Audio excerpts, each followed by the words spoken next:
This is Between Realms and Reason, bridging the inner and outer cosmos, one conversation at a time. Here's your host, Sandie Sedgbeer. Hello. For decades, healthcare has largely worked on averages, what works for most people most of the time. But as many of us have discovered, what works brilliantly for one person can do very little for another.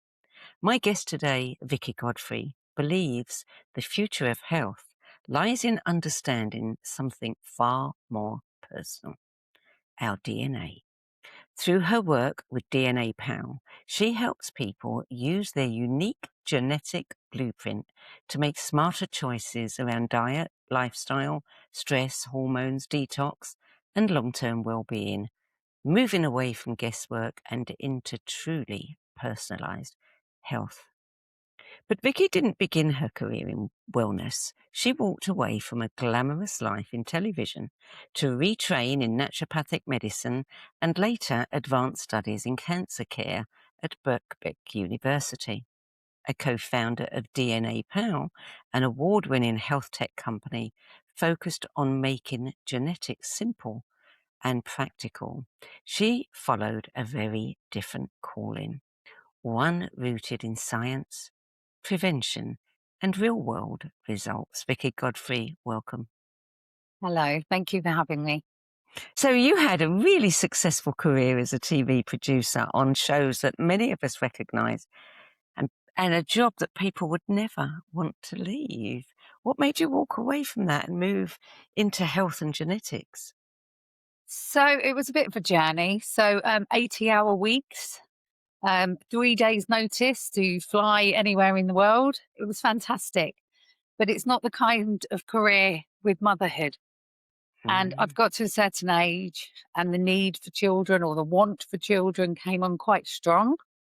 Bridezilla, I think I was a childzilla. The hormones were like, come on, if you don't do it now. And I am a late mother. I'd get a 3-day call just before Christmas, fly to Detroit, go and film Michael Phelps. And that would be wonderful. Great trip, great experience. But it's not the kind of experience or the job that you can do with children. And I didn't want to bring children up in the world and not be there for them. So I went to the College of Naturopathic Medicine. The sales team was so good. I was considering that or psychic studies. I was looking at the psychic college in London as well, because I like, the other side as well. It's always interested me. And this sales girl was so good that she'd taken a huge deposit off me before I even knew what was happening. And I left there really dazed going, how did that happen? And I kind of went back to I had a production company that I owned at that point. We'd won 12 awards in 6 years and it was fantastic. And I came back all days going, I think I've just signed up to become a naturopath. And they all looked at me like, what? And even the first day in biomedicine, I sat there, we were doing cytology in biomedicine and how the cells work and the difference between animal cells and plant cells. And I was like, I can't do this. And I ran to the director of studies and I said, please, can I have my money back?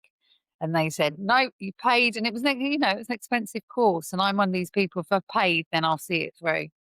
And I'm so glad that she didn't give me the money back, because had she given me the money back, I would have walked. But I didn't. So I had to stay there and learn and pass the exams. And, and that was 4 years there. And then with the cancer study, I wanted to know how to protect me and my family because it was rising so much. The stats were nearly 1 in 2 right now, which they are now. So I went and studied with a wonderful biochemist. She was in her 80s. And we were like the last group for her to pass her 40 years of knowledge across to us, which was amazing. She had some amazing stories to tell us. And then with the genetic side, I'd done a DNA test myself and I was really worried about where my data was going to end up. Now found out my data has now ended up in China. So that's slightly, even though I did it anonymously, my DNA is in China. So that was a concern. And I was also overwhelmed by my results. And I literally stood in Tesco's in the vegetable aisle going, I just want to know what to eat and buy for my DNA to be the healthiest I can be. And I'm a late mother, so I want to be around, not a late mother, but an older mother. So I want to be around my children as long as I can. Um, and I just want to know what vegetables suit me, what food suits me, you know, all of those things. And that's when I phoned Kate, who's the co-founder in DNA Pal. And I said, Kate, I've got this idea. Why don't we start a company that simplifies the genetics, makes it really easy for people to understand because it is a complex subject. And let's become the PAL to everybody's DNA. I've already got the name, and this was literally in the vegetable aisle in Tesco's in East London. And she said yes immediately. She didn't even hesitate. She went, yes, I'm in. And that was our journey. Brilliant. You know, it's interesting because I've been looking at the DNA question and personalized medicine for a long time. And there were several little things that I signed up for, but yours went much deeper.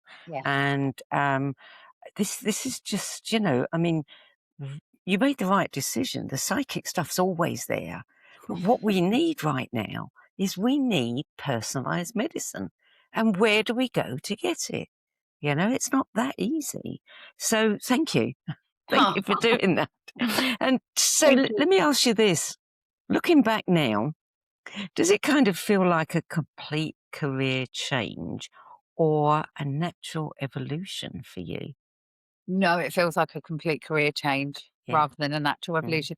When I do these things, you know, come on with you on a radio show or I've been on Talk TV a couple of times, that I really love because that takes me back to the whole production and being a producer and, you know, and I realize how exciting that world was. And this is exciting in a different way. You know, the rewards are deeper, the rewards are more in your heart, if that makes sense, you know, when you get really good results with a person. And sometimes the change is so simple and it's such a simple little tweak, and suddenly their lives are transformed. That's the reward, if that makes sense. Okay. So it's different. It's not the same glory as coming out of an airport and having your, you know, your name on a sign and being escorted off to a nice car and taken to a nice 5-star hotel. You know, it's a lot different. But yeah. Okay, before we go any further, I'm going to say this so that I don't forget it later. What if you were to combine the two and do either a documentary or a TV series where you take several people through? So you do their DNA, then you watch them implement the changes in their life, and then you report on it. Now you're doing what you love in two areas. I'd love to do that. I would absolutely love to do that. So if that opportunity could come from, you know, a place or you know, the funding, because as we know, going out shooting things is cameras and, you know, I would love to. I would absolutely love to. Well, let's talk some more about that later because I've got some thoughts there. Let's get on with what our viewers want to know. So for people hearing about this for the first time, what does a DNA test like DNA Pal actually reveal about their health? So it's quite in depth as you've experienced. I mean, it can range from your diet, you know, are you sensitive to carbohydrates? And that might be the reason why you might be having some weight issues. And, you know, I see this often. Everybody says, I'm eating a healthy diet. And generally, if I look at their food diaries, they've got a lot of ticks there, but there might just be one small thing, and it might be just a bit too much carbohydrate for the sensitivity of what their body needs. And that doesn't mean they have to necessarily go into a strict ketogenic diet, but it might mean that they have one potato instead of 3 potatoes on their plate, or, you know, a smaller portion of rice with their serving of curry rather than a huge portion. So we tend to fill up the plate with all rice, don't we? And then a little bit of the curry on the top. So, you know, sometimes we need to flip the plates to suit the genes. Vitamin D, which is hugely important for the immune system, and especially with the pandemic, which we've just been through, you know, vitamin D played a huge part in that with the levels of vitamin D. And, you know, especially in the UK, we just don't get enough vitamin D through the winter. And that's even if we've had a good summer. and that we've managed to get enough vitamin D in the summer, our liver only holds on to that vitamin D for 4 months. And so that's why we always see around Christmas, January time, everyone's stores are depleted. And that's why the kind of cold flu season gets a lot worse around that time. That has been invaluable to me because I don't absorb from the sun. My skin receptors, my VDR receptors on my skin don't absorb from the sun. So I now know that to keep my vitamin D levels up, I have to do a certain amount with food and supplementation. And that has been invaluable for trying to keep my immune system as healthy. And, you know, there's a huge correlation between cancer and the immune system. So low vitamin D levels and cancer. Testosterone, low vitamin D levels, you can't make testosterone. So, you know, especially if we're looking at perimenopause or even men with low testosterone, one of the things that I always look at is what is the vitamin D levels? Are they, you know, so that has been invaluable. I think the other thing it can tell you is about B12, whether you have an increased need of omega-3, and that's for your heart health, for nitric oxide, because your heart needs nitric oxide, and if you can produce enough without the support of omega-3, the ApoE gene, cholesterol, which then also can lead on to sort of a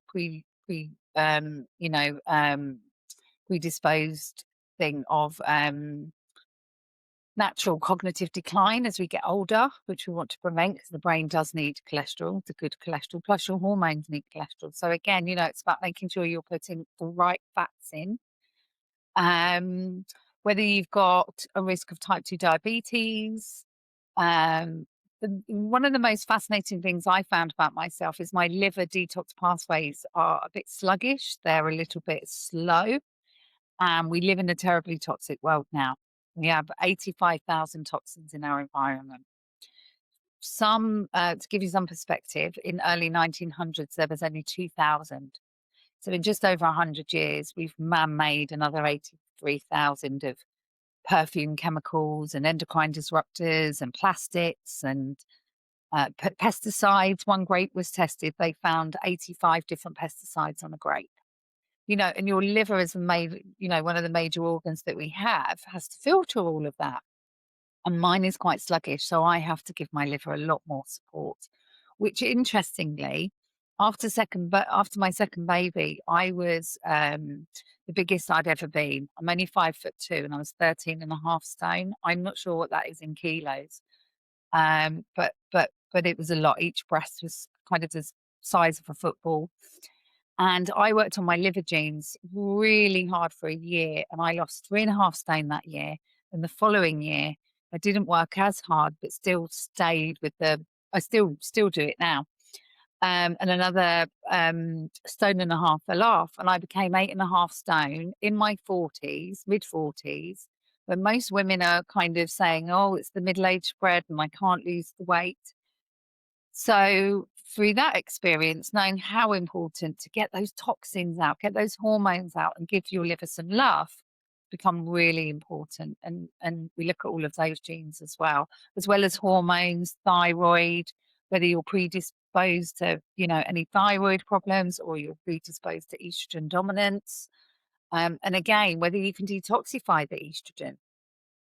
And that really helps women navigate we have so many stages, don't we, Sandie? We have fertility, we have menopause, postmenopause. So all of that helps to guide you. And there are certain sort of postmenopause, there are certain nutrients that we need more of, like choline. And, you know, the report shows you whether you're going to need more support at each stage. So I think that's quite invaluable. It's like a guidebook to how your body works. And it isn't that one size fits all. And like you say, the generic advice, everybody go ketogenic. Well, not everybody can go ketogenic. They don't feel very good on it. So true. And, you know, I already had worked out that my body didn't like carbs. And when I got my results from DNA Pal, it actually pointed that out. But what it said is there are carbs that you need to be eating, you know, that you're not. And that was the cabbage and the cauliflower and the, you know, those kinds of things. And so I've really upped my intake of that, which is good to know. Yes. You know, and how do we know? how do we know what our body's doing with every single thing that we put inside it? We have to have a test. Yeah. That's the only way. Yeah. And it explains too why you can get, siblings, same bloodline, eating the same foods. One reacts differently from the other. Yes, I see it with my 2 sons. My partner's got the overeating gene, the LEPR, which means he's never satisfied. And one son has it, that gene from my partner, and the other son doesn't. And you can even see it in there. One's quite stocky and strong, and the other one's more slim and petite. So, but you see it as well. One's got red hair, one's got blonde hair, one's got green eyes, one's got blue eyes. So you do see those sort of slight different genetic traits physically as well. But when Yeah. you dig into what foods support their bodies, it's fascinating. Yeah. Was there ever a case where the DNA results revealed something that traditional medicine had completely missed that you were able to help a client with? So I have a case study where a girl had been anemic her whole life, and the doctors couldn't find out why. And every time she went for a blood test, her iron levels were very, very low. And the DNA just showed some simple things that she needed some more support with folate, B9, um, injections suit her better rather than going via the digestive system, to do with her intrinsic factor, which is a cofactor to absorbing B12 via the digestive system. But the biggest thing, and this came from the DNA consult, but not necessarily the actual DNA. But she's done us a lovely testimonial to say she used to eat egg with a steak, and the egg is an iron blocker. It's an inhibitor of iron. And that simple change 2 years ago of not eating the egg on top of the steak, her blood levels have all resumed back to normal. And that was Well, one thing that they couldn't find out. So things like dairy inhibit iron. If you eat egg and spinach, you will get the folate from the spinach, but you won't necessarily get any of the non-heme forms of iron from the spinach. So these are the little details that we need to know. I mean, we're constantly told, eat more eggs, the protein, eggs are great for you, but nobody says, but don't eat them with this, and this. yeah, don't eat the red meat. Or the same as a cup of tea. A cup of tea has tannins, and that also blocks iron absorption. So nobody says, oh, don't have a cup of tea after your big steak meal. Do you think you're doing all the right things? But biochemistry is actually a little bit complicated. And that was it. That was the whole way through my training. I was like, why are we not taught this at school? Because we should be taught how our bodies work at school. Biology in the human body, I mean, I know we dissect frogs and, we might look at plant cells versus animal cells, but to really understand how the biochemistry of the body works, we should all be taught that in school. Yeah. Because then we leave school and we actually have more of an understanding of how the body works. Yeah. Yeah. I mean, I remember when I first went to America working for an online company, and it was all about health. It was actually about longevity and looking at giving someone a really extensive question list and then working out what their chronological age was compared. Yes. And the company was called Real Age. And one of the things that was very unusual, because I'd been working in advertising and I was handling all the natural health products and set up a natural health division of this agency because this was a big interest of mine. But one of the scientists said he wanted to make the supplements that the company were going to be producing the intake based on somebody's weight and gender. And nobody had ever done that. Yeah. And I said, why are you doing that? He said, because women take in things differently than men, and that's being ignored. He said, and, why would the same person who weighs 100 pounds, have something that somebody who weighs 300 pounds? Absolutely. There's a difference there. It really is. And that was when I first became interested in the really personalized. Yeah. approach really to is. it. I mean, there's still quite generalized, 400 micrograms of magnesium before bed for a woman and 600 for a male. But I completely agree on the weight, because we actually have we were taught a scoring that was still used to this day, especially when working with children. So, you have to be really careful of the liver again, because the liver still has to process all of this. So, and not to overwhelm the body too much. So, no, completely agree on weight. And like you said, if somebody's 100 kilos versus 50 kilos, they might need double at the Yes. 100 to even get the same effect. Yes. Yes. And the other thing that we don't think about is, I mean, everybody is moving towards supplements. When I was working at the agency, it was still very fringe. But I mean, everybody's taking supplements these days, and they're urged to do so in many quarters. But a lot of more people are suffering from liver problems. Yeah, and the supplement industry is turning a bit dangerous in my opinion. There's so Say much more. coming to market. There's so many claims. The Advertising Standards Agency are not on top of all of these claims. And we spent a year ringing around different manufacturers looking for the best quality ingredients for supplements. And we were shocked at what we found. We went to UK, America, France, Norway, Spain. We spoke to it was a year's worth of intense research. We found lead in fish oils imported in from China. Now, when we asked the manufacturer, I actually swore in this meeting and said the F word because I was so angry. I said, how can you sell people these omega-3 knowing that they've got lead in? And they said it's underneath the World Health Organization's meter. Can't think of the actual word. Do you know what I mean? Their legislation. Yeah. It's under that, so therefore it's safe. And I said, it's not. It's still lead. And I said, who buys this? And they went, people on Amazon. So people that don't care, that just see a pound note, they don't care about the quality. They don't care that the COA, and for anyone listening, the COA is a certificate of analysis after it's been tested for heavy metals and so on. They don't care. And Amazon, when they tested Amazon, they found something like 68% were fake when they actually tested the ingredients to what the brand claimed. So again, if it's a practitioner brand and it's sold, look who the seller is on Amazon. If it's BioCare, for example, if the seller is BioCare, then it's fine. You're in a safe space. But if it's like a made-up health brand, Vitality Health or something, not Vitality Health, because that's a big insurance brand, but you know how these, and you don't know the seller, then be really, really careful about buying those products, because you just don't know what you might be buying.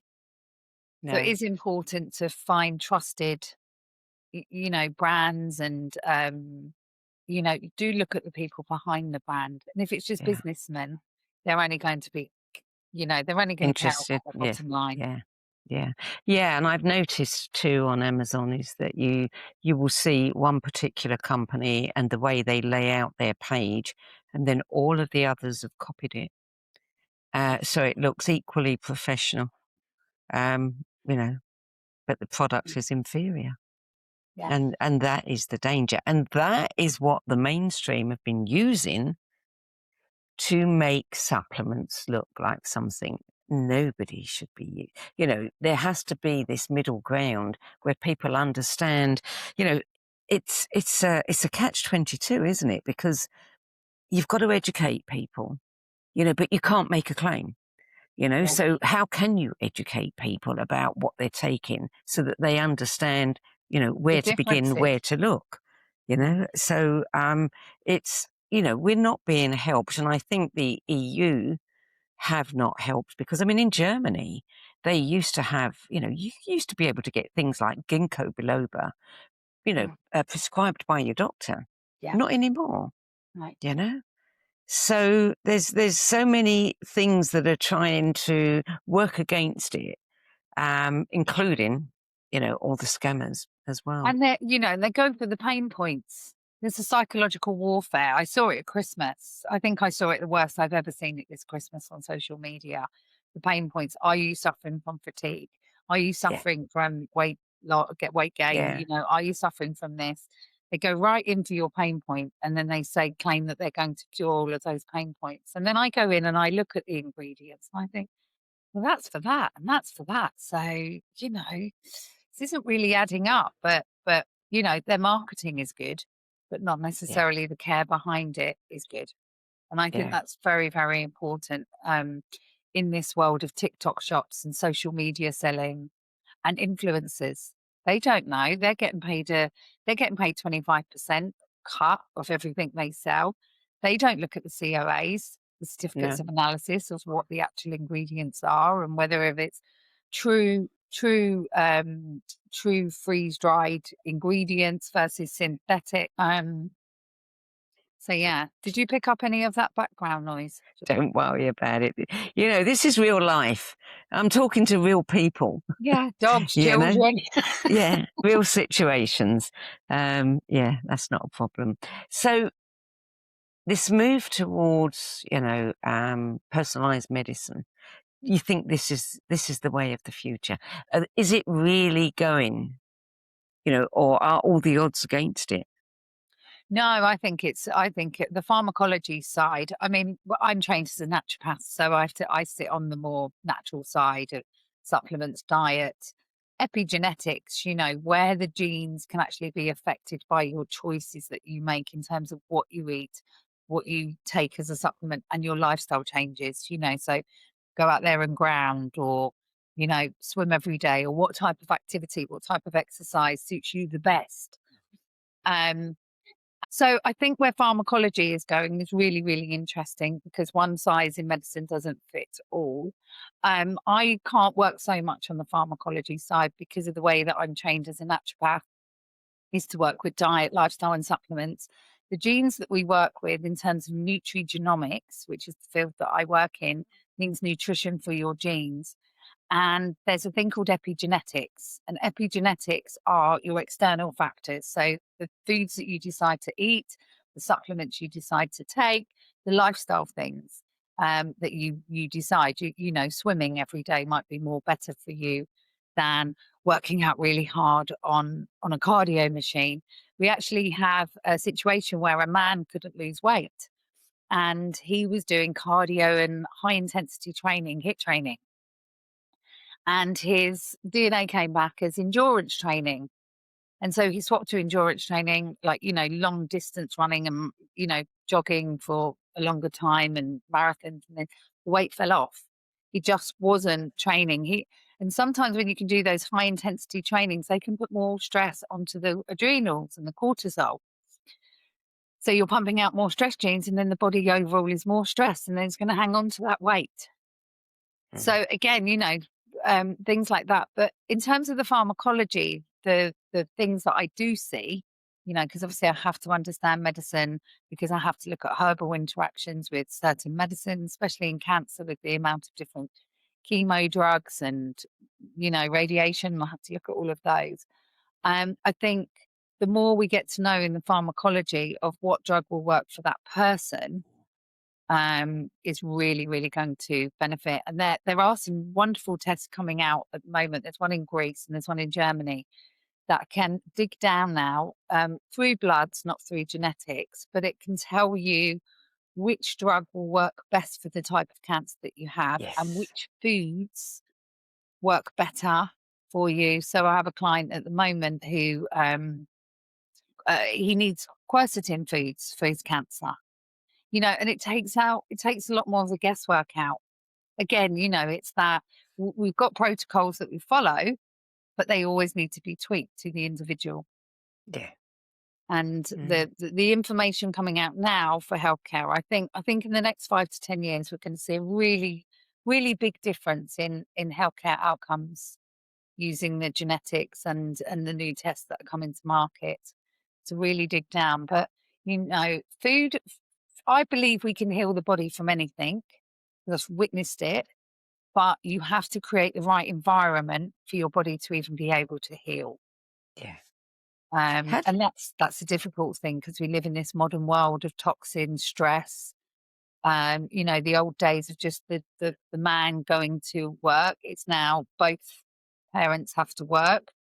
You know, and it causes a lot more stress because you're trying to get all your household chores done on a Saturday and a Sunday, which means you've got even less time with the children. And you know, we're living in much more of a toxic world on every level.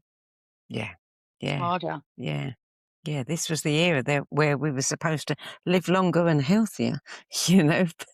I So think how this. do Sorry, I was going to say, I think this next generation, I saw some stats recently, and it's the next generation that is not going to outlive their parents. It's terrifying. oh, So ooh. we are actually in the generation of the longevity, but when you look at the next generation, the stats are Yeah. I mean, when you look at previous generations, you know, my dear mother-in-law recently passed. She was 100 years old. And she was never in hospital until probably the last 5 years of her life. And then she would have several things, you know, she had a couple of conditions, but she would always bounce back. And, you know, we used to call her the bounce back queen because, you know, how is she enduring this when other people in their 40s are knocked flat on their back? yes, And, you know, the foundation that they had, the food sources, the soil, the, you know, fewer chemicals in the yes, environment, etc. yeah. Yeah. Totally.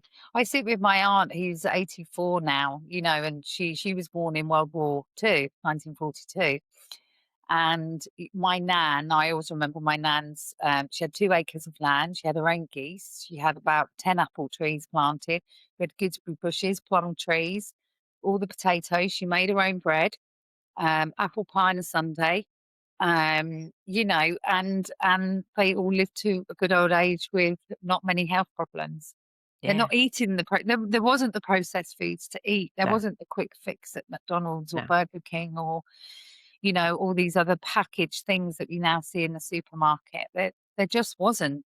And it wasn't, like you said, covered laden in 85 chemicals on one piece of fruit. Yeah. Yeah. Interesting, isn't it? You know, we think that we are progressing and evolving and getting more intelligent. And yet some of the things we do are just getting dumber and dumber. Yeah. Do you know I think it was the Western Prize Foundation, but I Yeah. might be wrong. But I mean, they're wonderful with all of their Yes. information. But somebody did the best diet. When was the best diet? And it was actually recorded in Crete in 1951, after World War II, because sugar was still rationed to. It was either half a teaspoon or a teaspoon a week of sugar, and the rest was from the land. The fish was caught. You know, you're on a small island, so you eat the fish. You're getting your omega-3. You've got your animals on the island, you know, rearing those, and the olive trees and the Mediterranean diet as well. But I think the biggest takeaway for me was the lack of sugar, Yes. which is abundant in everything now. Any packet of crisps that you buy, Doritos, they know that the fats and the sugar are what make you go back for more. So they combine so much sugar and fats, even to when you're thinking they're healthy, because they want you to go back and buy that product again. Yeah. Yeah. Yeah. So how do you see the DNA-based health shaping prevention rather than, you know, the care that comes afterwards? Yeah. I think it's invaluable. You know, because I work a lot in cancer when they've already got, say, a breast cancer and it's hormonal driven, we look at their hormones genetically and we see which pathway their body prefers to make of estrogen if it's the more toxic form of estrogen to the body. Um, and that's invaluable working with other people not to scare them, you know, because you don't want to scare anybody. And also, we understand the power of the mind. So we Yeah. also don't want to implement things into people's mind that you are going to get this because you're not. So again, you have to be very careful within your wording because you don't want the mind to manifest it. You know, I've seen it with doctors when they say they've got 2 weeks to live and they die just on the 14th day. But in Yeah. Japan, they don't. They don't tell you because they believe in the power of the mind and they know what that planting that into the subconsciousness can do. So it's about empowering yourself. So it's about empowering that without scaring yourself, that I can take charge of this situation, and I can optimize my health the best it can be based on the research that is available to us at the moment. And that is pretty powerful in terms of empowering people to make those changes. And I definitely see it in men more, because women love all of this stuff, don't we? We'll read a book and we'll do the 16-8 diet because we've read it and it worked really well for our friend, or we'll do the blood type diet, but men don't necessarily engage in all of that trying. Oh, I read this in a magazine, I'm going to try this. But men love it because it's the science and it's evidence based, Yes. and it's Yes. the Yes. research to back it all up is there. So sometimes I see the biggest changes in men really empowering themselves on how to optimize their bodies. I find that quite fascinating as well, because their brains are different to us ladies. Yeah. So what could this mean for, chronic illness and hormone issues and autoimmune conditions? I mean, you know, are people with those kinds of conditions now looking at the personalized medicine more closely than they might have done before? Are they being advised to? Do you mean they're being advised to look at these things? I mean, Yeah. not from the doctors. The doctors really don't understand genetics unless you're working with a specialist hospital or anything. Is that what you mean from a GP Yes. perspective? Yes. Because the thing is, if you can't get good advice from your GP, what happens to you? You've And got if to the check. GPs aren't trained, now that we have all this information about the DNA, if they're not up in their training to incorporate this, then it's really hard for this to go anywhere. Yeah, I even offered my own GP surgery free training, which they never took me up on. And because I recently asked for a vitamin D test, and they said, we don't test for vitamin D, we just assume that you're all deficient. And I said, well, I've got the VDR gene, so I'd like to keep an eye on it. And they said, oh, you've got a condition. I had no idea what I was talking about. I said, no, I don't have a condition. I said, I've just got a gene that says that I don't absorb from the sunlight vitamin D, so I need to keep an eye on it because I want to keep my immune system optimized. And she went, right, you've got a condition. Okay, we'll test your vitamin D. So I was like, well, at least I got my vitamin D tested. And I said, look, this is genetics. I'm happy to do, if you want to get them all on a Zoom in the surgery, well, how much will it cost? And I said, it won't cost anything. I'll just jump on for an hour. I really don't mind dedicating my time, because if that means that you can have a bit more understanding in this space, that's worth it, because you can then pass that on to your patients. Maybe you could consider, looking at this more genetically. There are becoming more and more functional medicine doctors, so MDs, that are getting sort of disillusioned with the current medical system, and now they're reframing themselves as integrated doctors. So they sit on both sides, Yes. or functional medicine doctors, which is wonderful to see that they're empowering themselves with more functional medicine testing. I mean, with the genetics are the baseline. They're what you were born with, I don't know what everyone's belief systems listening to this are, but, what God gave us, or what Mother Nature gave us, or what our parents gave us, whichever way we want to frame that. And then the blood tests on top, like, as I explained with the VDR, I like to check my vitamin D levels twice a year. 'Cause I don't have a problem with absorbing B12, but with my clients that do have problems with absorbing B12, I recommend that they go and get tested at least once a year to check their levels. Are the injections working? Is the digestive system working? Is it not? And it forms more of it empowers them, and it's two pieces of the puzzle that come together beautifully. Or with, hormonal driven conditions, you know, the DNA won't tell you where your hormones are today. They'll tell you what you're predisposed to, how your hormones will work. But then, you go off and get a blood test to either confirm that, or if that doesn't confirm that, that means that what you're doing is right. And the epigenetics is wonderful, because it's like I call it like a light switch. It can turn the genes on and off to express. We've got gene expression. And if you make the wrong decisions, those genes that you don't want to express will express. And if you're doing all the right things, then those genes won't express. And I mean, how wonderful for our bodies to be built that way, that we can turn these genes on and off. Or if a gene is too fast, we can slow it down just with food, diet, and lifestyle. Not every single gene, I have to add, but the genes that we work with within the nutrigenomic space, those are the ones that we can do stuff with. And some of the advice is so simple, that people can incorporate into their lives.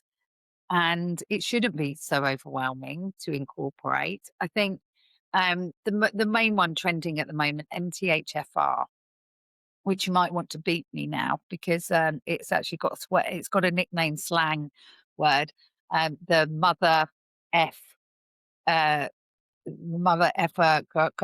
gene. So I'm trying not to get bleeped.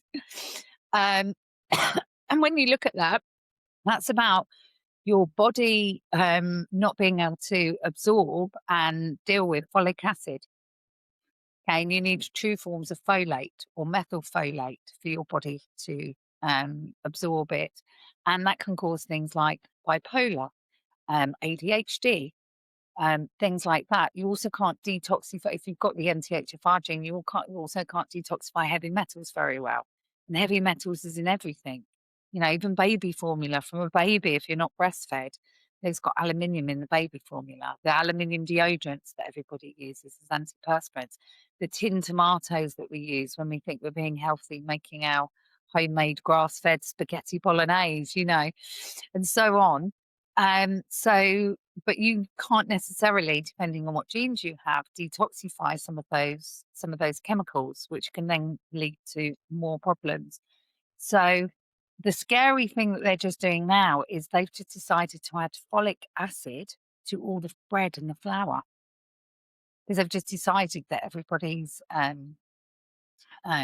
needs it. Deficient. But in miscarriages, I've got 5 DNA power babies. Well, can't really call them 5 DNA power babies, but where women were having constant miscarriages and they were taking folic acid recommended by their doctors. And actually, all 5 of them had the MTHFR variants, so they couldn't process the folic acid. We switched them out to folate. They went full term on their next pregnancies, and they've all got babies. How tiny is that? It's such a tiny, tiny switch. And so what happens is, if you can see my finger here, the folic acid blocks the receptor. So then if you are eating folate, which comes from green leafy veg, think of foliage, green leafy veg, folate.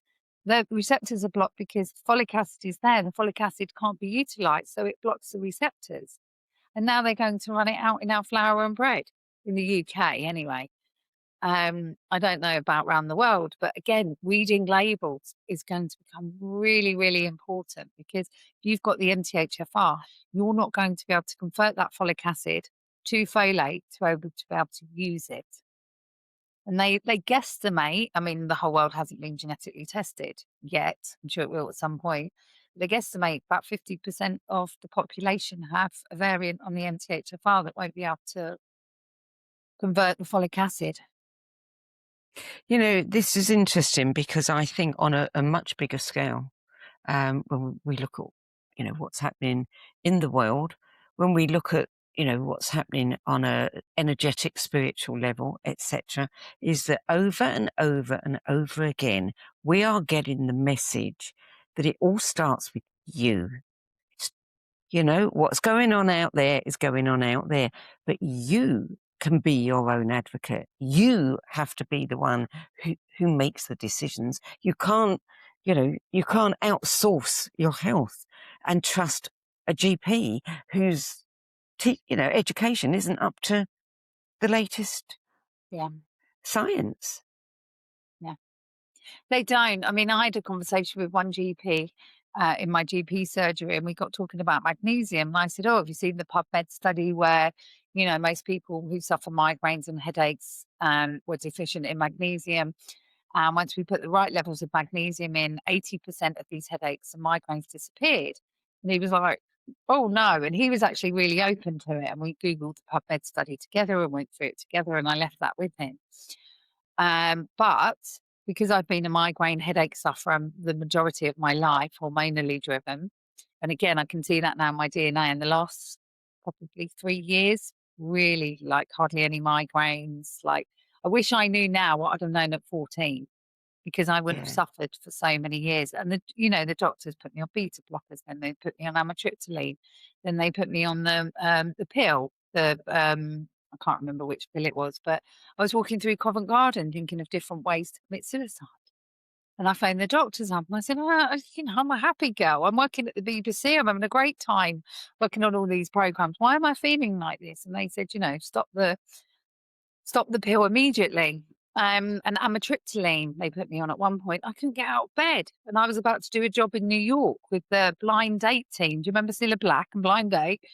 I was going out there to shoot. And I said, I can't take this drug anymore. I can't get out of bed. I need to be on it, And I've played around with medication for the migraines and headaches and never found the solution. And for me, it was as simple as I've got the celiac gene. I don't have it full. I don't have full impact. I have one variant, not two. And the giving up of the gluten stopped my migraines. And if I'd have known that, and I grew up on bread and ham, my mum and dad for lunch, it was always a bread roll with ham and cheese or corned beef, And now I'm so strict, and the headaches have dissipated. Well, what you're working against, is that if everybody, personalized health became the thing, the need for medications would begin to decrease, and the pharmaceutical companies wouldn't want that, would they? Mm. So how does a company like yours survive when you've got, uneducated advisors, shall we say? You've got the pharmaceutical industry really not liking what you're doing. You've got people not being told that they can become their own advocate and do the research for themselves. How does a company like yours survive? Well, we just keep going, one foot in front every day. And meeting wonderful people like you that can help us get the word out there and message. And I hope that one day there's not, an accident that happens, or things that have happened. We just keep on. How long have you been in business? So the idea was 2016. But then for a couple of years, because we were just doing it part-time and we were trying to raise money, it wasn't actually incorporated till 2019 when we raised our first round of money. And that was due to, because we wanted to build the app. So we've got an app, and the app takes the epigenetics with the DNA and merges it together to give you even more personalized advice. Because with the flat PDF, that's just like, well, that's how my genes work. But some people don't have money to book in for a consult. So we made an app that was free for everybody, and you can still put 23 and Ancestry into the app too. So if you've got any of that data, you can use the app for free. And you can unlock these insights, but you also have to go through a 21 questions and answers about what you do. How much caffeine do you drink? How much alcohol do you drink? How much fitness do you do? Do you walk? Are you a couch potato? We tried to make it quite fun. What stages are you at? Are you at perimenopause? Do you want to get pregnant? And all of those with the algorithm then give you even more personalized answers with your DNA, but also taking into your life stages what you are doing and then what you need to change. And nobody's doing that. And that's why Kate got really excited when I called her, because the flat PDFs can only go so far. Yes. But keeping something a bit more dynamic. And then you can go back into the app and you can say, okay, so I answered fertility, but 10 years has moved on now. Now I've just hit perimenopause. So I'm going to go back in, change the answers to the questions and say I'm in perimenopause. And then it'll go, okay, with where you are now and the symptoms that you perhaps are suffering, do this, this, and this. So keeping something a bit more dynamic than that's just flat. So have you noticed in the years that you have been in business that more and more people are beginning to wake up to this? And this year. Yeah, this year. Just this year. Why to this year, do you think? A lot of blank faces up until now. What is it? What do you actually do? What is it? Is it a blood test? Is it this? And now you just see it on social media more with the Facebook groups that are just growing to Mm. 250,000 I'm in an MTHFR group. The problem is with that is they only focus on one gene. And it's not about one gene. It's about how all the genes interact. And some of them go in that Facebook group like they've got a terminal illness. I've just been diagnosed with the MTHFR gene. And it's like, no, you've got to look at the COMT, which is responsible also for detoxifying estrogen, but also your stress genes. So if you can't break down dopamine and adrenaline, they're going to stay circulating around the body and it's going to cause more problems. So I don't like just isolating one gene, but I'm seeing more and more of that pop up on Facebook in different groups where they're just focusing on one part and then that one gene is causing all of their issues. And it's like, actually, we don't work like that. And this is what annoys me about modern medicine is they go, if I cut my right arm off, my left arm has to work twice as hard. But they just want to cut that arm off. And, we don't work like that. We work synergistically and we work emotionally as well, because the emotional comes out in the physical. So there's so much to it. If somebody's got a complete dysregulated nervous system, you can give them all the pills in the world, but you've got to get back to regulating the nervous system first before you can even try and work on any of these other symptoms that might be popping up, because that's the driver, that's the root cause. And I think the problem is when you get these consults and you go and see a consultant, you're in there for 10, 15 minutes? You might be lucky and you might get half an hour. Our consults we do are 90 minutes to 2 hours, where we're really digging in deep to this gene. What are your symptoms? Why? And bringing it all together, which is a lot, I appreciate, for somebody to take in who has no medical background. But then we try and simplify with the plan after, or the ongoing use of the app to remind them, you are on the bus and you're a bit bored looking out the window. Okay, well, play around with the app and just remind yourself. Even I can't remember all of my genes. I only remember the ones that really impact me.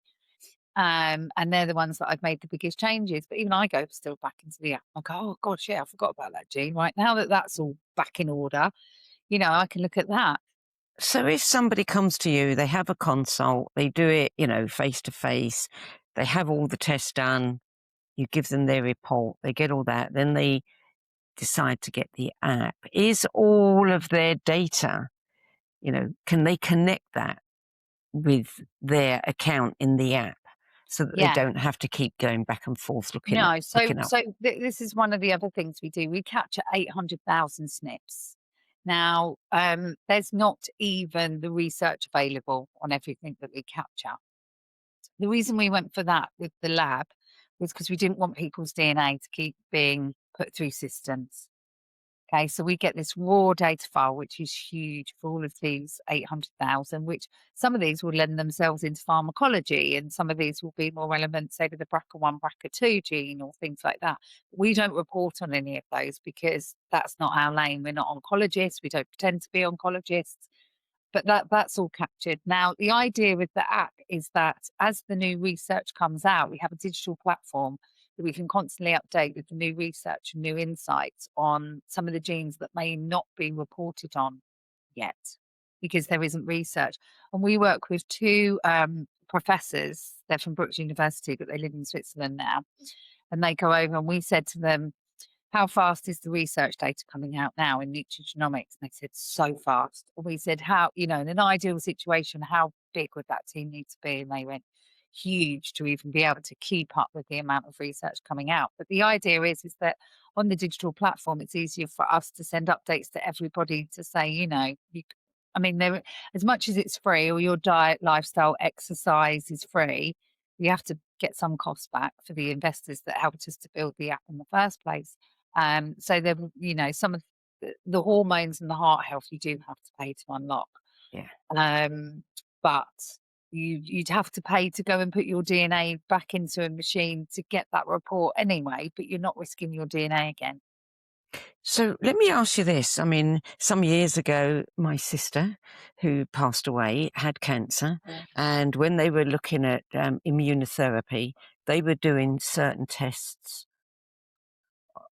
blood tests, to see if they could find a particular kind of drug that would work specifically for her. If somebody was in that situation, could they say to their oncologist or their doctor, well, I did DNA Pal. If you go, they've got loads of data on me, and you might not even have to do the test yourself because it may already exist. Have you had experiences like that? It depends on the reporting systems, and it depends how they have built those reporting systems, because the raw data and each lab, how it produces the data, is slightly different. So even though there are different chips that go into these machines that then output, the DNA sequencing is just over 2.5 weeks. It used to be 6 months, and it came down to three months. And now it's come to just over about 2.5 weeks to sequence the DNA. So it does depend on the lab. It does depend on the machine of how the raw data gets outputted. But we give people the raw data all the time when they want to go off and investigate other things. And we strictly say to them, we are not genetic counselors. So there is stuff that you find. We are not trained to support you in that. We have to stay in our nutrigenomics lane. And they go through, and there are ways of looking at the RSD and looking at the other research. Whether a doctor would go to that level, probably not. And it would depend on how their reporting system needs the tables of the alleles, which are your TTGC, which comes out of the report, whether that kind of goes into how their reporting system is made. So it's kind of a yes and no answer, really. Right. That makes sense. So if you had to sum up the power of DNA-based medicine in one sentence, what would it be? What would you say? Personalized health for life, because you don't technically need to redo it once you've captured all that information. We just have to wait for the research to catch up with what some of that information that we've captured actually means. It's not like a blood test that you need to repeat every 3 months. Once you've got that information, your DNA is your DNA.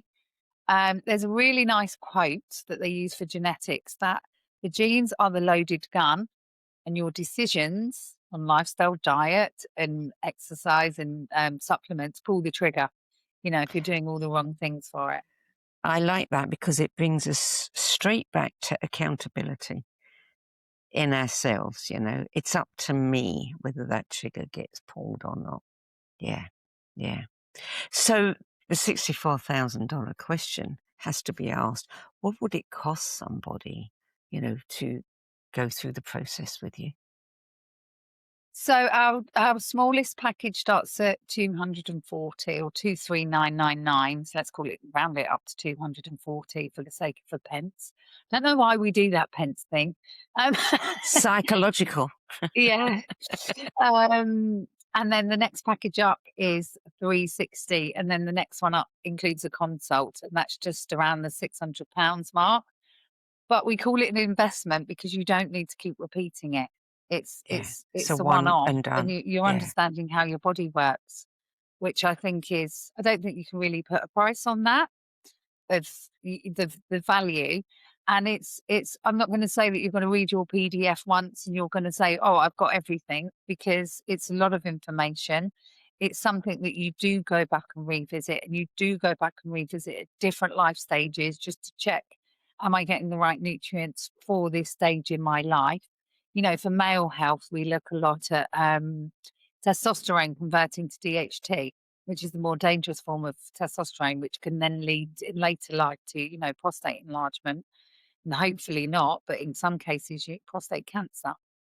Again, there's such simple things that you can do, like aromatase inhibitors or, zinc, saw palmetto, which will help turn those enzymes off to stop the testosterone converting to DHT.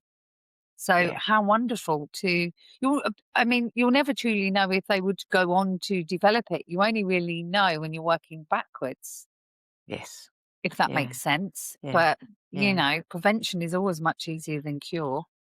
And you're going to have a much nicer life and less stressful life sailing through like your mother-in-law did, Yeah. you know, until very later life. You're going to enjoy life. Like you say, when you see 40-year-olds that are suffering so much, but then you look at their diets and it is the processed foods from the supermarkets and the Yes. Deliveroos and, you know, the fast food or sugar. Yeah. Yeah. And it's Yeah. quite Well, interesting, actually. I had a bloods done recently. Sorry, like one last thing. And the doctor couldn't believe how perfect they were. She said, your blood glucose level. She said, I've never seen a score like this. She said, how do you do it? I said, well, I don't eat sugar. What do you mean you don't eat sugar? What do you eat? I said, well, eggs and fish and meat and vegetables and salad and things. She went, oh, okay. She goes, and your cholesterol, you eat eggs. She goes, I've just told my daughter not to eat eggs because of the cholesterol. And I said, well, that's a fallacy. I said, because eggs are fine and everything like that. And it was just a really, really funny sort of conversation where she couldn't understand how perfect the bloods were and that she hadn't seen that. And I think that was, you know, I haven't been perfect my whole life at all because you know, as a TV producer, I'm with working 80-hour weeks, being flown around the world. You eat in nice restaurants and you perhaps don't choose the right things. I used to think if I had a slice of lettuce and one slice of tomato on a burger at Shoreditch House or something, that was two of my two a day. You know, and now I really know that that's got to be a big, you know, a big portion of. So never a chocolate. Never a chocolate. I make a lot of homemade chocolate, and if I do eat chocolate, I eat dark chocolate because it's so bitter that you can't enjoy it that much, but it satisfies that craving. Like it hits the spot, but I can't eat a bar of it. Yeah. Whereas if you put a whole fruit and nut dairy milk out, you know, that's a different story. But no, I don't buy it. And like crisps are my downfall really. But because of all the bad seed oils, I make seed crackers out of flax seeds and pumpkin seeds and with a bit of salt. Oh my God, they're delicious. I can just snack on those. And I don't even think about a packet of crisps. Yeah. So yeah, and we make a lot of homemade chocolate with raw cacao, nut butter, coconut milk, things like that with the children. Almond cookies, we use dates for the sugar, and then we use cacao nibs for the chocolate chips. And we make a lot of fakeaways. I call them fakeaways. So, you know, I like a Chinese, I like Indian food, but rather than getting all the MSG, I'll find a healthier recipe, you know, on the internet, and I'll make that at home. Doesn't always come out as good, but you know, it's fun as well because you're learning new recipes. So, do you have recipes on your app? We do. We have meal plans on the app. You do. So let me ask you this, because this is a question that I think many women would want to know. We have got a lot of attention lately on menopause. You know, they're discovering things about menopause, how it changes the brain, all of the things. Everybody is talking about the menopause. How helpful would it be for someone approaching or in or just past the menopause to have their DNA invaluable test done? Absolutely invaluable. What else would they find? They'd find out. So, for example, they'd find out whether they're, you know, predisposed to estrogen dominance, which can be painful pre-menopause, but helpful post-menopause if you've got that, you know, estrogen dominance. But then that also educates you that you need to get your progesterone up. Because if you've got this picture, you want to see, can I detox the estrogen out? Because you don't want the estrogen once used recirculating. And if your detox pathways, like your COMT and your MTHFR, then you're not going to get estrogen once used out very easily, and that will cause more problems. And then you get a balance of whether you're going to have to get your progesterone up, which you can do naturally with things like Agnes Cactus or Wild Jam Cream and you know, things like that. If you want to stay more in the natural way. And even when you look at I always get confused with the body identical versus the bioidentical. But whichever one round it is. You know, the estrogen comes from soy and the progesterone comes from wild yam. So, you know, you can empower yourself as well by taking those herbs. Mother Nature's put those herbs on our earth.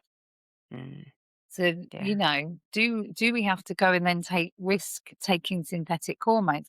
The thing that confuses me a little bit in the HRT world is the oral contraceptive pill is on the government website as a class 1 carcinogen. So what's the difference between the synthetic hormones that are given in the later stages of life, not from the natural things? I can't help thinking, is that not still the same progesterone and the same estrogen made synthetically but rebranded? I don't know. I mean, I'm only surmising on some kind of, you know, things that I think about late at night. Yeah. So I'm very much, you know, going down there that I've come into perimenopause age. And I'm predisposed to more estrogen dominance. So I am working hard naturally to get my progesterone up, but also really working on opening those detox pathways. Because if the hormones can't get out and you're backed up, and I see this with PMDD, I don't know, PMDD, and they're terribly depressed. They're very suicidal. It's like the worst PMS symptoms ever. And they literally aren't pooing, haven't been to toilet for a week or regularly, you know, they don't go daily, and they're not getting enough folate, and their detox pathways are completely compromised even genetically. So we work on all of those genes, and the changes that you get when they phone you up and they say, gosh, I'm happy again. You know, it's not, I wouldn't say it was 100%, but gosh, have we changed some people's lives through empowering them of how their body works. And that's just beautiful. And there was one lady, she'd worked at a big weight loss brand. I won't say the name because of I'm gonna get, you know, careful. She'd been there 19 years and still hadn't hit her target goal. And can't help thinking these crisps that are 100 calories and you know, the calorie counting, eat an apple. And I got kicked out of one group on Facebook for they were saying, don't eat an avocado because it's too high in fat. And I went, what about hormones? We need good fats to move our hormones transport around. She did a DNA test with us in January last year and got her results back. It does take 4 to 6 weeks to get your results back. By August, she'd lost 2 stone. Do you know she made 3 simple changes? Magnesium to support her comp gene. She slept like she had never slept before. So deep, she woke up energized the next day. So she wasn't then searching for the carbs and the sugar because she had energy. Walked her dog twice a day because she did have the fat gene, the FTO gene, which is nicknamed the fat gene, which loves exercise. So she didn't go out on the treadmill. She just committed to twice a day walking her dog at the same time every day. And what was the third thing? It was magnesium, sleeping better, the exercise. And then there was, I can't remember now, but there was one other small tweak that she did. And that 2 stone came off in 6 months without any effort, without calorie counting, without weighing things, you know, she was just putting the right things back in for her body and her genes. Yeah. You've won a number of awards, haven't you? Yes. So, yes. So, in producer world, yes, won 12 awards in 6 years. But also DNA Power's won awards. Power, yes, we just won our 4th award today. Yes. How wonderful. Yeah, so we've got that must be really rewarding. It is because it means that you're getting recognised, and to be even nominated has been fantastic. So we won 2 years ago with the same place, best new product. And then this time they entered us into just best product. And we won again today. And we've won the Health and Wellbeing Awards and BBC Good Food, the best advice for supplements and vitamins and food. Wow. Thank you. Yeah. Well earned, well earned. Okay, final question, Vicky. If somebody's listening to this today and they are intrigued and they feel stuck in their health, what is the very first step you would suggest they take? Well, of course, do a DNA test. No, I mean, it comes with a budget. You need, not everybody has disposable income. There, a blood test is always where I would start if somebody didn't have the budget to do a genetic test. I might add that the genetic test, we also offer 3-month payment plans, because again, we realise that everybody doesn't have disposable income, and it shouldn't not be available to everybody. We did try and do a business plan where we wanted to give it free to everybody in the world, and I think we were bankrupt by month 6 or something. The lab costs are so expensive due to the processing. So that's genuinely how much from our hearts we wanted to help everybody, that we even did a business plan to give everything away with backers. But it just, the P&L didn't look very good for the investors. And we don't want to sell data because of our ethics. We want a safe space for people to come. So the only way of making that model work would be you'd have to sell everybody's DNA and data, and that's not ethical. Who knows where your data is going to end up? That's no. So but if somebody is suffering, I always say to go and get the bloods first as a starting point. Let's look at that. The blood tests are not the be all and end all. They don't always show up what we're looking for. Stool tests, I absolutely love stool tests from the gut microbiome perspective, or any parasites that can also be making them feel poorly, or just malabsorption. Sometimes they're not absorbing the nutrients. And if you're not absorbing the nutrients, they won't be getting to the cells, and then they're going to feel poorly. And then, there's a whole host of other functional medicine testing you can do. Yeah, I guess, people can ask for a birthday gift, pay for my DNA test. I mean, what price do we put on health? Once you lose it, you really realise that health is wealth, and that your energy, if you're not feeling vibrant, how can you even track the work or the life if we're looking at it, just from a metaphysical sense of like, I want to attract this into my life, and I want to be wealthy, and I want to be healthy, and you can't from a no energy point of view. So I always say to people, they make wonderful birthday presents, wonderful Christmas presents. What's best to give somebody the gift of life? Yes. And it's not something that you need to keep repeating. It's just something that you do need to keep revisiting, because it's a lot of information to take in one go. But also with the consults, we record the session for you, so you've always got that video to go back and visit, where we're bringing it together. You get all the Zoom notes of everything we've discussed on each gene, and the Zoom notes put together a little plan of what to do, what foods that we've discussed that the DNA is showing up. So there's quite a lot, but that was the reason for the app, was so you had something on your phone in those moments that you could revisit without having to search through your laptop. Where have I saved that PDF? Where's that email from Vicky? I can't find it. Which you tend not to do you? No. You're right there. What else do we have in our hand all day? Our phones, Vicky Godfrey, thank you so much. I mean, this is so enlightening. It has helped my body, my health, and I'm very grateful for that. And I think anyone who is interested in their health should certainly look it up. Thank you. Thank you. Thank you for having me. My pleasure. So much of what Vicky Godfrey has shared today points to a simple truth, that our bodies aren't broken. They're individual. When we stop guessing and start listening to our unique biology, health becomes far more precise, preventative, and empowering. So for years we've been told that there's one right diet, one right way to exercise, one right way, to approach our health. But what if the real answer is that it's always been personal. Your DNA holds a detailed map of how your body works, what it needs, what it struggles with, and how it heals best.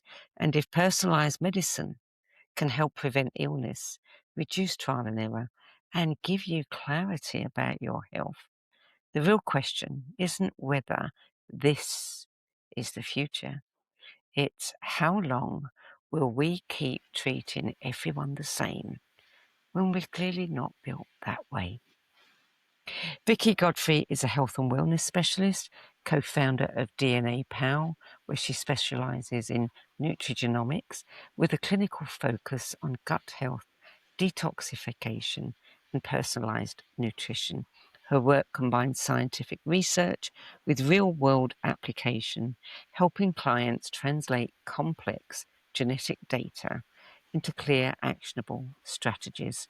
For more information, visit https://DNAPow.me. That's it for this week. I'm Sandie Sedgbeer. Stay well, and I'll see you next time. If today's conversation sparked your curiosity, you'll love our other shows. The Synergy Sessions, where leading-edge thinkers collide in bold, unscripted dialogues that ignite new possibilities. Between Realms and Reason, where we journey into the mysterious consciousness, energy, and the hidden layers of reality, where science converges with spirit in ways you've never imagined. And the No BS Spiritual Book Club, where leading-edge new thought speakers, teachers, authors, and luminaries who've walked this path before you share the 10 books that had the biggest impact on their life journey.